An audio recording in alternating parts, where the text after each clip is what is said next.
Welcome to French Ramble, your cozy corner in the podcast world where the beauty of the French language meets lively discussions and interesting stories.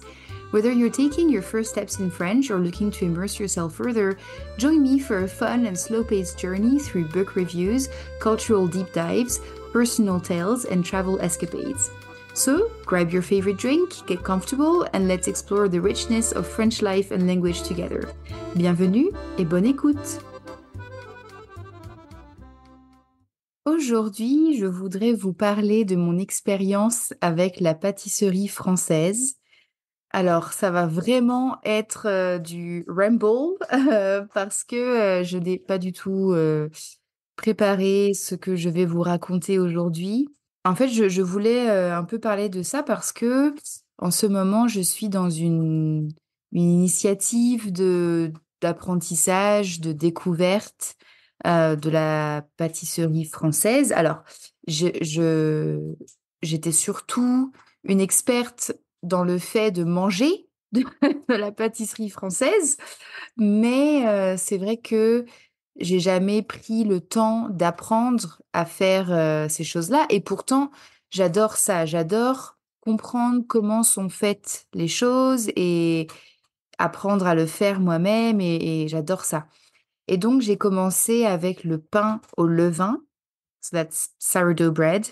Donc, pour ceux qui ne savent pas vraiment, parce que je pense que le pain au levain, c'est très à la mode sur les réseaux sociaux, mais que peut-être vous ne savez pas exactement ce que c'est. En fait, c'est un pain où la levure, so like the yeast, c'est pas de la levure chimique ou sèche ou like it's not chemical products or like dried up yeast or whatever. C'est une levure fermentée, en fait, qui a été faite avec de la farine, flour, et de l'eau pendant une semaine, 10 jours. Ça a fermenté. Et donc, ce sont les bactéries et la levure dans cette mixture, dans ce levain, qui fait que le pain lève. So, lever to rise in this specific context. Et donc, c'est ça qui fait que le pain lève. Et aussi, pour faire du pain comme ça, il faut, ça prend environ 12, 15, parfois 24 heures, donc c'est très long.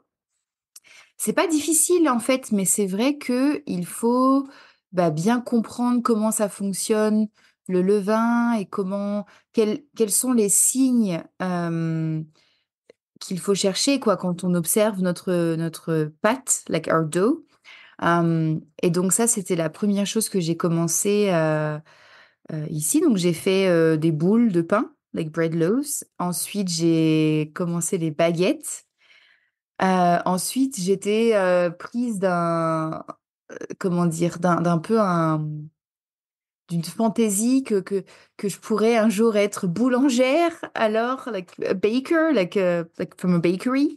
Alors j'ai fait des croissants et des pains au chocolat et ils étaient incroyables. Le pain, j'ai eu quelques pains au début qui étaient pas c'était pas parfait du tout, mais les croissants, premier essai, bam, croissant parfait. Ensuite, j'ai fait, des tartes au citron meringuées, des tartes poire chocolat, des brownies. En français, on dit des brownies. Heu et là, récemment, j'ai fait des éclairs au chocolat. Heu et hier soir, j'ai fait des macarons. C'est un petit peu pour ça que je voulais vous parler de ce sujet.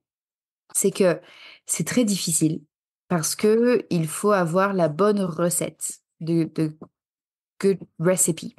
Il faut la bonne recette et si on a une recette qui n'est pas précise, qui n'est pas parfaite, c'est sûr que on va pas réussir à obtenir un bon résultat. Et en fait, le soir où j'ai fait les éclairs au chocolat, j'ai suivi un blog de cuisine, de pâtisserie. J'ai suivi la recette et c'était un échec total, like a complete failure. Et donc, à ce moment-là, j'ai pensé, bon, qu'est-ce que je fais? J'abandonne ou je recommence? Et il était super tard. Il était comme 11h30 du soir, presque minuit. mais en fait, j'ai un peu cet ego que je déteste, ne pas réussir quelque chose. Alors, j'ai décidé, bon, je vais trouver une autre recette et recommencer. Et donc, j'ai terminé à, je pense, 1h30, 2h du matin. Mais j'ai réussi à faire mes éclairs au chocolat ce soir-là. Et ils étaient très moches, very ugly, très moches, mais délicieux. Et hier soir, la même chose. J'ai suivi une recette de macarons et j'ai pas du tout obtenu des macarons. J'ai obtenu comme des biscuits tout secs, dégueulasses, disgusting. Donc c'était aussi un échec. Mais encore une fois, j'ai pensé non, je veux pas abandonner, je veux réessayer. Et en fait, j'en parlais avec une élève ce matin et on a trouvé des choses un peu similaires en fait entre cet apprentissage de la pâtisserie et l'apprentissage des langues, où au final, c'est pas moi qui suis une mauvaise pâtissière, c'est juste que les recettes que j'ai utilisées n'étaient pas les bonnes. Peut-être qu'elles fonctionnent pour d'autres personnes parce que leur four est différent ou leurs ingrédients sont différents ou je sais pas, mais pour moi, ça ne fonctionnait pas. Et on a vraiment parlé du fait, avec mon élève aujourd'hui, on a vraiment parlé du fait que pour les langues, c'est la même chose. Au final, si vous avez essayé d'apprendre le français plusieurs fois dans votre vie, ça fait peut-être 2, 3 ans que vous étudiez et vous n'arrivez toujours pas à parler français, c'est pas vous, c'est la méthode que vous utilisez qui est mauvaise. Donc, il faut pas abandonner, il faut juste changer de méthode, faire une pause et changer de méthode et voir comme qu'est-ce que vous pouvez changer en fait dans vos habitudes, dans votre matériel, quelles sont vos compétences les plus, comment dire, de quelle manière est-ce que vous apprenez? Par exemple, quand on parle des langues, moi personnellement, je sais que j'ai besoin d'écrire. Ça m'aide beaucoup d'écrire les mots et que si je n'écris pas les mots sur le papier, c'est très difficile pour moi d'apprendre. J'ai des élèves qui sont beaucoup plus visuels, donc comme ils ont besoin de voir sur le tableau avec des couleurs, etc.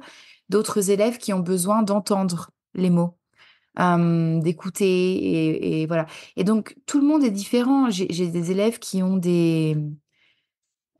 comment dire, bah, des manières d'apprendre entre guillemets, quote unquote, spéciales parce que bah ils sont dyslexiques ou bien ils ont en français on dit des TDAH, c'est des troubles.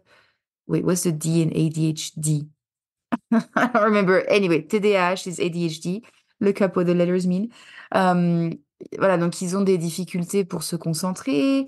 J'ai d'autres personnes qui ont des problèmes avec leur ouïe. Alors l'ouïe, c'est the hearing.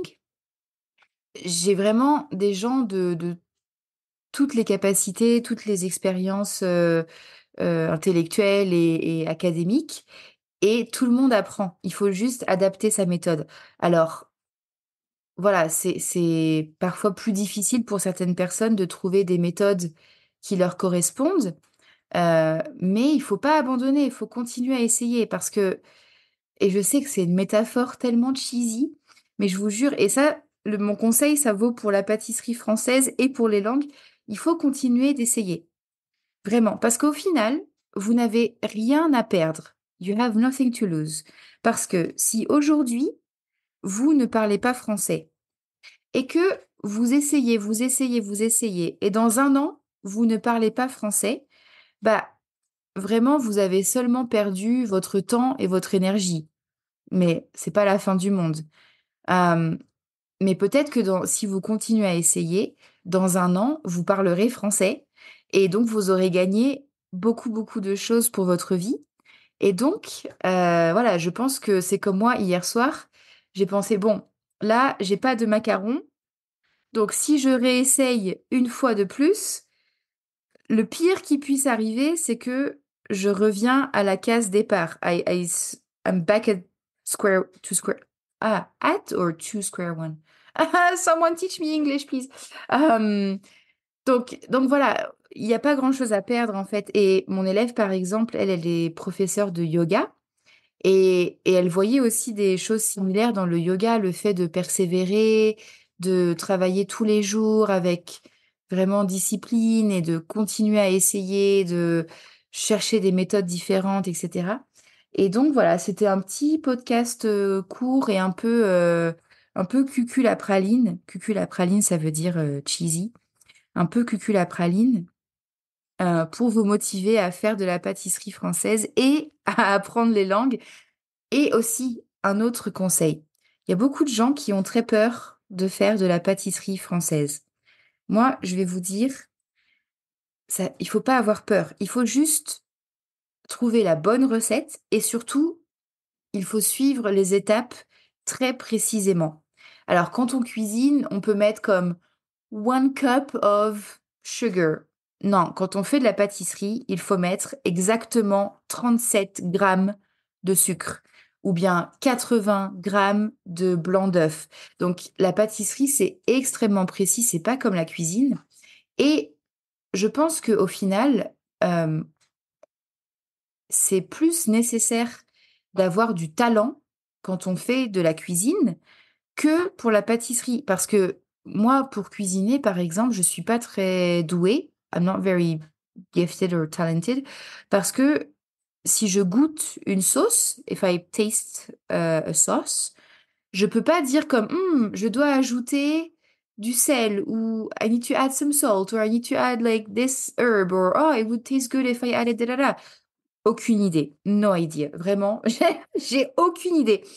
Je peux dire: c'est bon, c'est pas bon», mais je sais pas qu'est-ce que je peux faire pour, améliorer da da da.